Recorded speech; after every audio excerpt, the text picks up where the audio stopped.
जय श्री कृष्ण मित्रों आज आपको हम बताने जा रहे हैं अति पुण्यदायिनी पौष पुत्रदा एकादशी की व्रत कथा, पूजा विधि और इसका महत्व। तो जो भी स्त्री पुरुष इस व्रत को श्रद्धा के साथ करेंगे उन्हें भगवान विष्णु जी की विशेष कृपा दृष्टि मिलेगी। भगवान विष्णु जी की कृपा से उनकी समस्त मनोकामनाएं पूर्ण होगी।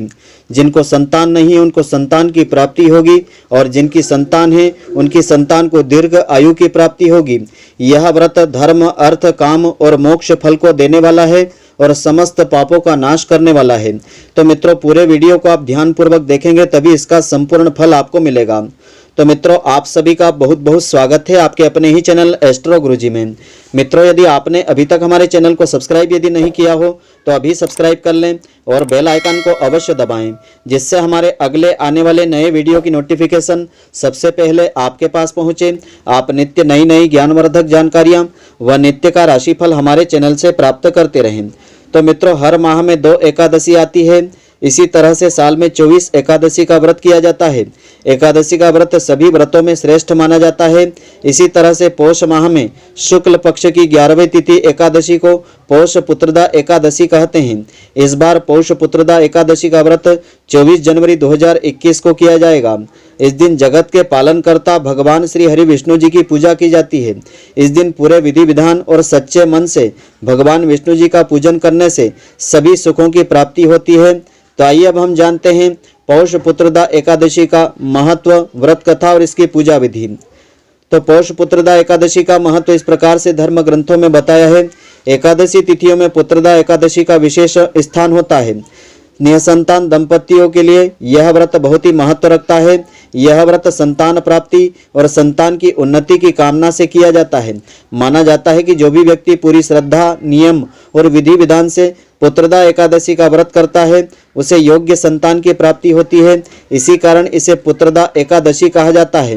पौष मास में पड़ने के कारण इसे पौष पुत्रदा एकादशी कहते हैं। तो एकादशी की पूजा विधि इस प्रकार से रहती है। हर एकादशी तिथि की तरह पौष पुत्रदा एकादशी व्रत के नियम 10वीं तिथि से आरंभ हो जाते हैं। इसीलिए आप एकादशी का व्रत करने जा रहे हैं तो 10वीं तिथि को दूसरे पहर का भोजन करने के बाद ही सूर्यास्त के बाद भोजन आप नहीं करें। इस दिन का विधान और महत्व इस प्रकार से है। भगवान विष्णु जी की कृपा और पुण्यों का संचय करने के लिए एकादशी का व्रत करते हैं। व्रत उपवास में बहुत अंतर होता है। किसी भी व्रत में प्रचलित परंपरा के अनुसार सागार, फलाहार आदि लिए जा सकते हैं, परंतु उपवास अधिकतर निराहार किया जाता है। त्रिस्पर्शा पक्षवर्धिनी एकादशी अधिक महत्वपूर्ण और फलों को देने वाली मानी जाती है। इसी प्रकार 10वीं तिथि को दिन में या रात में एकादशी यदि आए तो द्वादशी युक्त एकादशी का व्रत करना उत्तम होता है। भगवान महादेव ने पक्षवर्धिनी एकादशी का महत्व श्री नारद जी को बताया था कि यदि अमावस्या और पूर्णिमा 8 दंड की रहे तो दिन रात अविकल रूप रहे तो दूसरे दिन प्रतिपदा में कुछ अंश यदि चले जाए तो उस पक्ष की एकादशी पक्षवर्धिनी एकादशी मानी जाती है।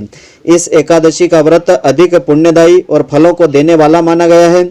जो भक्त श्रद्धालु स्त्री पुरुष पक्षवर्धिनी एकादशी का महात्म सुनते हैं या पढ़ते हैं वे उस पुण्य के भागी हो जाते हैं।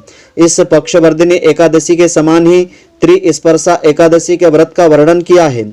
यदि किसी एक तिथि के दिन एकादशी द्वादशी तिथि हो और रात्रि के अंतिम प्रहर में त्रयोदशी तिथि आ जाए तो ऐसी एकादशी त्रिस्पर्शा एकादशी कहलाती है।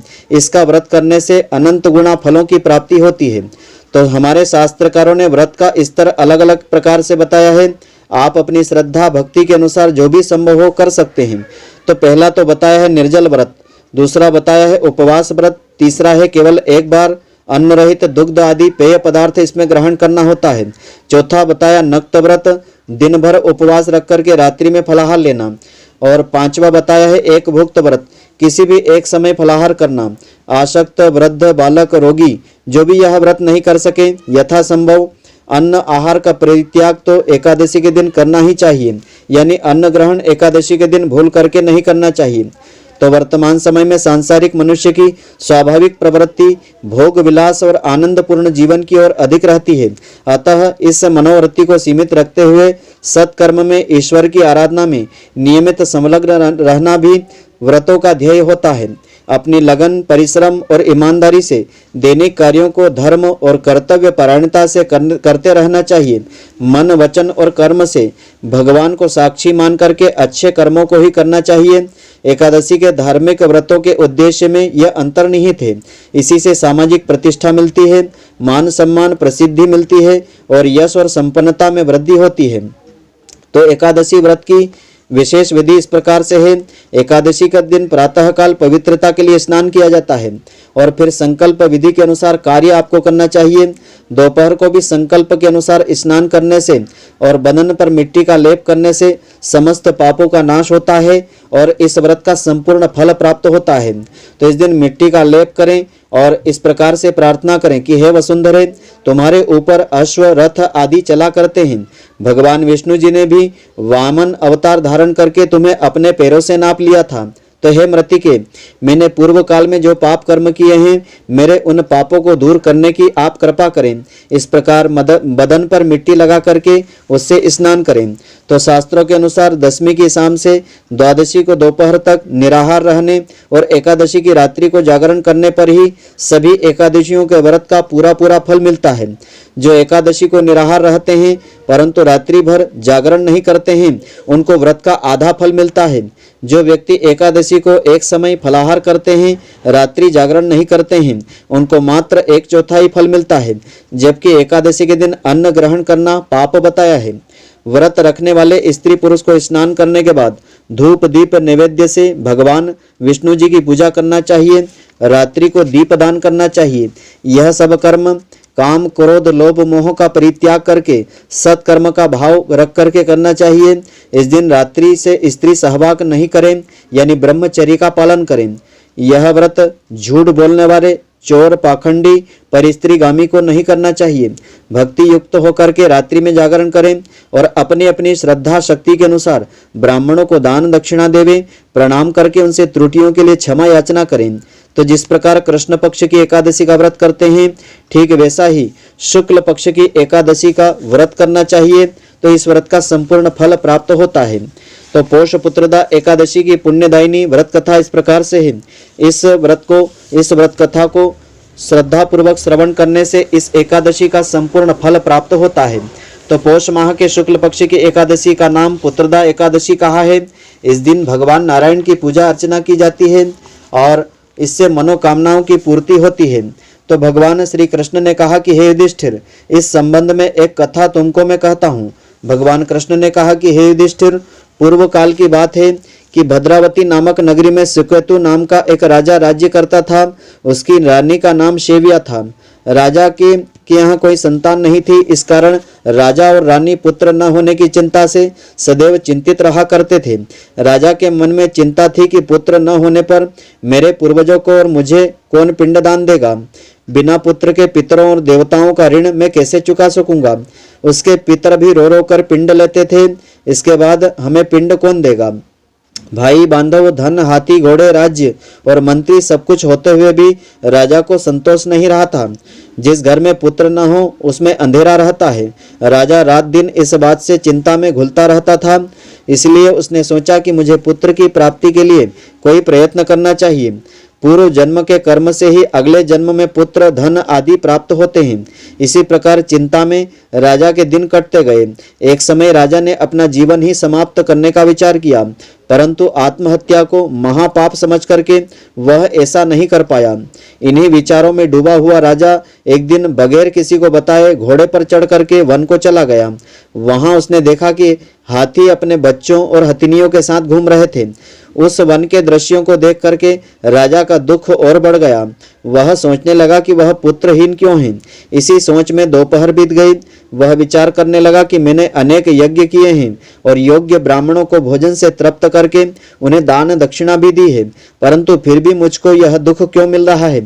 आखिर इसका क्या कारण है। राजा मन में दुखी होकर के विचार करने लगा। अपनी इस व्यथा को किससे कहूँ, ऐसा सोचते हुए भटकते भटकते राजा को भूख प्यास सताने लगी। राजा प्यास के मारे दुखी होकर के जल की खोज में इधर उधर घूमने लगा और किसी पुण्य के प्रभाव से थोड़ी दूर पर राजा ने एक सरोवर देखा।